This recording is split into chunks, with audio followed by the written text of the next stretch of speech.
Hello बच्चों, आज हम क्लास 6 की ज्योग्राफी का first chapter the earth in the solar system start करने जा रहे हैं। इस चैप्टर को बच्चों हम लोग 2 वीडियो में पढ़ेंगे, तो ये आज का वीडियो इस चैप्टर का पहला वीडियो है। तो आइए देखते हैं।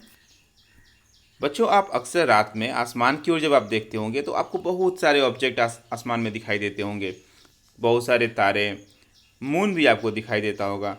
तारों में आप देखते होंगे बहुत सारे स्टार्स ऐसे होते होंगे जो ट्विंकलिंग करते होंगे, चमकते होंगे, टिमटिमाते होंगे। बहुत सारे तारे ऐसे होते हैं जो टिमटिमाते नहीं हैं, वो बिल्कुल सिर्फ शांत रूप से जैसे लगता है कि अपना लाइट एमिट कर रहे हैं, अपने प्रकाश को छोड़ रहे हैं।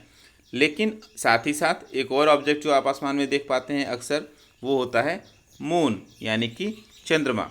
अब मून जो है बच्चों हमेशा आपको अलग अलग साइज में दिखाई देता है। कभी ये छोटा होता है, कभी ये बहुत बड़ा हो जाता है, कभी ये बिल्कुल नहीं दिखाई देता है। तो इसे हम क्या कहते हैं, आइए समझते हैं दोस्तों। जब ऐसा होता है, मून आपको पूरा दिखाई देता है, बिल्कुल ऐसे, इसे हम बोलते हैं फुल मून। क्या बोलते हैं? इसे हम बोलते हैं फुल मून, यानी कि ये हो गया फुल मून नाइट। इसे ही हम पूर्णिमा के नाम से भी जानते हैं। ठीक है, तो जिस दिन पूरा चंद्रमा दिखाई दे रहा है, ये हो गया फुल मून नाइट या पूर्णिमा। इसके लगभग 15 दिन बाद दोस्तों आपको मून दिखाई ही नहीं देता है आसमान में, बिल्कुल गायब। उस दिन बहुत ही अंधेरा होता है रात में। ठीक है, लेकिन साथ ही साथ चूँकि मून की लाइट ज़्यादा हमें दिखाई देती है, वो उस दिन आसमान में नहीं है, तो उसके नहीं होने से जो बाकी तारे जो होते हैं, जो बाकी स्टार्स हैं, वो हमको क्लियरली दिखाई देते हैं। ये रात होती है दोस्तों अमावस्या की, या इसे हम बोलते हैं न्यू मून नाइट। तो हमें दो फेजेस पता चलते हैं। जिस दिन पूरा मून दिखाई दे रहा है उसे हम बोलेंगे फुल मून नाइट, यानी कि पूर्णिमा। और जिस दिन बिल्कुल हमें मून नहीं दिखाई दे रहा है उसे हम कहते हैं न्यू मून नाइट या अमावस्या। अब बच्चों एक और सवाल है कि ये तारे जो है हमें सिर्फ रात के समय में क्यों दिखाई देते हैं, हमें दिन में क्यों नहीं दिखाई देते हैं? अगर तारे वहाँ पे हैं तो हमें तो दिन में भी दिखाई देने चाहिए, लेकिन जो है हमें ये दिन में नहीं दिखाई देते हैं। तो क्या ये कहीं और चले जाते हैं? नहीं, ये तारे उसी जगह पे रहते हैं। हमें ये इसलिए नहीं दिखाई देते हैं क्योंकि सूर्य की जो रोशनी होती है वो इतनी तेज़ होती है कि उसके आगे उन तारों की जो लाइट होती है वो छिप जाती है, और इसीलिए हम दिन के समय में सूर्य की रोशनी के आगे हम उन तारों को नहीं देख पाते हैं। अब अगर आपके मन में ये सवाल उठे कि कभी कभी ऐसा होता है कि सूर्य की रोशनी नहीं होती है, उस दिन बादल घिरे होते हैं, तो हमें तारे क्यों नहीं दिखाई देते हैं? तो जवाब भी यही है, क्योंकि बादल घिरे होते हैं। तो बादल लोगों ने क्या क्या होता है, उस दिन सूर्य को और बाकी जो स्टार्स है सबको ढक दिया होता है। अगर बादल नहीं होते तो सूर्य दिखाई देता और हमें तारे नहीं दिखाई देते।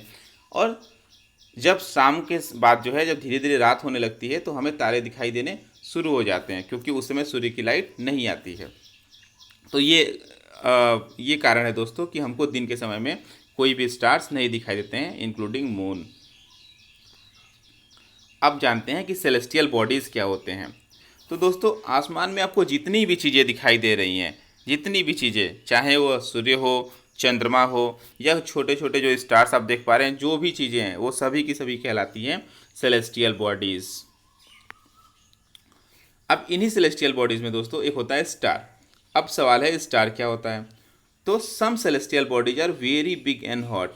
कुछ सेलेस्टियल बॉडीज ऐसे होते हैं जो, सेलेस्टियल बॉडीज़ को दोस्तों हम हिंदी में आकाशीय पिंड कहते हैं। अगर आप हिंदी में अगर पढ़ते होंगे तो आपको जानना चाहिए, इसे हिंदी में हम आकाशीय पिंड कहते हैं।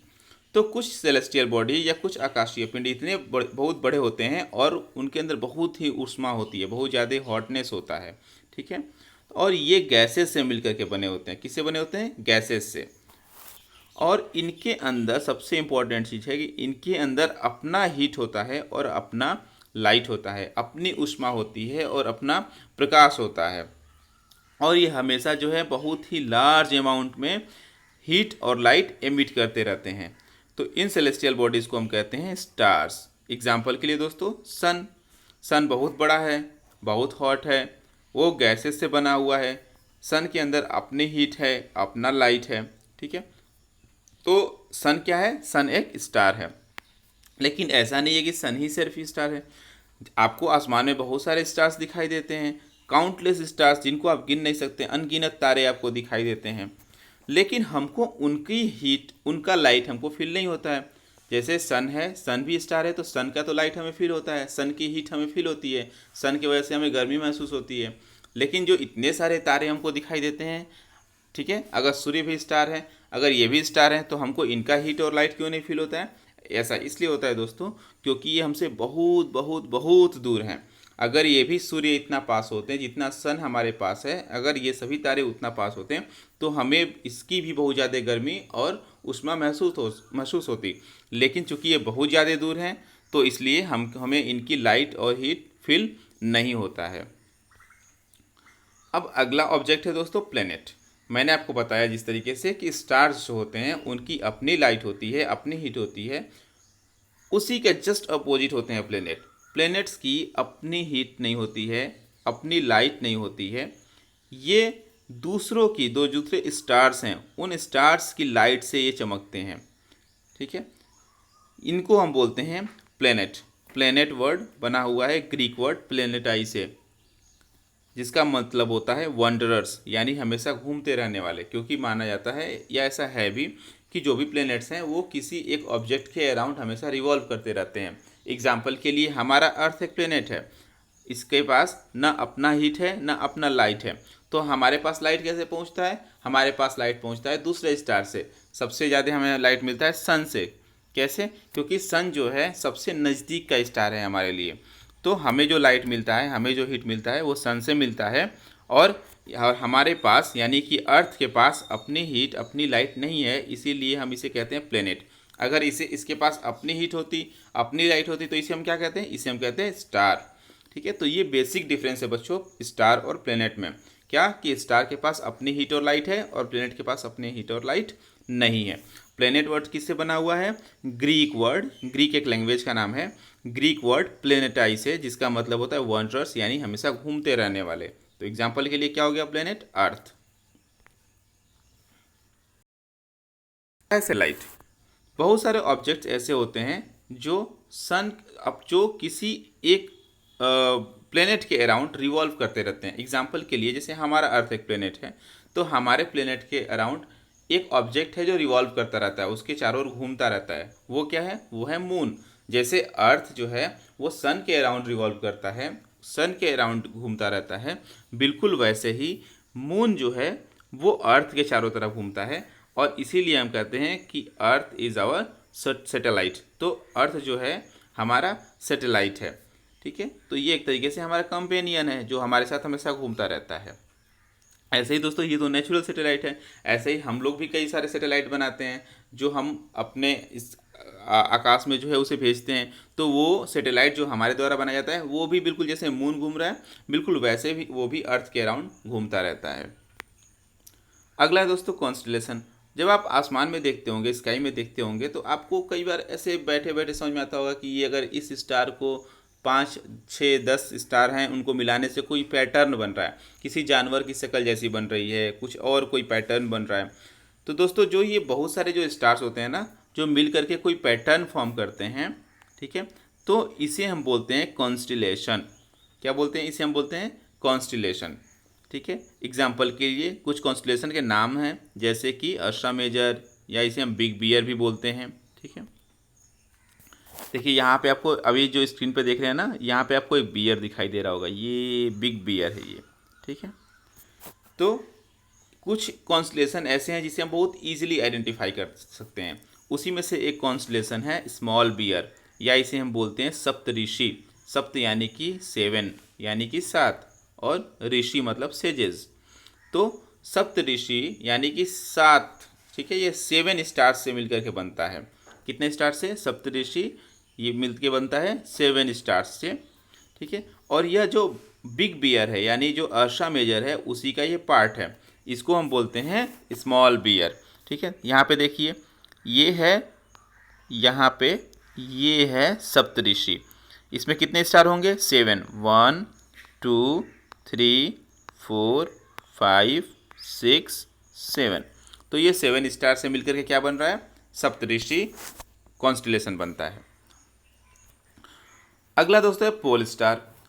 एंशिएंट टाइम में जब हमारे पास डायरेक्शन पता करने के लिए कोई भी यंत्र नहीं होता था, इस समय जैसे डायरेक्शन पता करने के लिए हमारे पास कंपास होता है। अगर आप कहीं समुद्र में जा रहे हैं तो आप उसकी मदद से, या कहीं रेगिस्तान में फंस गए हैं तो कंपास की मदद से आप डायरेक्शन को बता सकते हैं। लेकिन एंशियंट टाइम में तो ये सब चीज़ें थी नहीं, तो हम डायरेक्शन कैसे पता करते थे? एंशियंट टाइम में हमें डायरेक्शन पता चलता था पोल स्टार से, क्योंकि पोल स्टार दोस्तों हमेशा नॉर्थ डायरेक्शन को शो करता है और इसे हम नॉर्थ स्टार इसीलिए कहते हैं। ठीक है, तो अगर आपसे मान लीजिए पूछा जाए कि नॉर्थ स्टार को हम और किस नाम से जानते हैं, तो आंसर क्या होगा आपका?